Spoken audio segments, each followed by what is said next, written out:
শাবান মাসের মধ্য রজনীর এই রাতটা, যেটা বাংলাদেশে বলে শবে বরাত, এই রাতে আল্লাহ বান্দাদেরকে গণহারে ক্ষমা করেন। মানে লাইলাতুল নিসফের শাবান বা শবে বরাতের রাত্রিতে 4 শ্রেণীর লোক ছাড়া।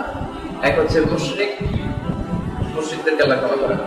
দুই হচ্ছে মুশাহিন, হিংসু, অন্যের ব্যাপারে যে অন্তরে হিংসা পুষে রাখে। 3 নম্বরে হচ্ছে কাতিলুন নাফস, অন্যায় ভাবে কেউ যদি কাউকে হত্যা করে, বিচারিক হত্যা হোক, যদি অন্যায় ভাবে হত্যা হইলে সেটা। 4 নম্বরে হচ্ছে জানিয়া, ব্যভিচারী বা ব্যভিচারী। এই 4 শ্রেণীর লোককে আল্লাহ গুরুত্বপূর্ণ রাতেও ক্ষমা করেন, বাকি সবাইকে ক্ষমা করেন। তাহলে একজন আয়েশাকে বললেন, তুমি কি জানো এই রাতটা কেমন রাত? আয়েশা বললেন, আল্লাহ ওয়া রাসূলুহু আ'লাম, আল্লাহ রাসূল ভালো জানেন। ওনারা দিনের সাথে এভাবেই বলতেন। তখন বিশ্বনবী বললেন যে এই রাতটা এমন রাত, এই রাতে আল্লাহ এত সংখ্যক মানুষকে ক্ষমা করে।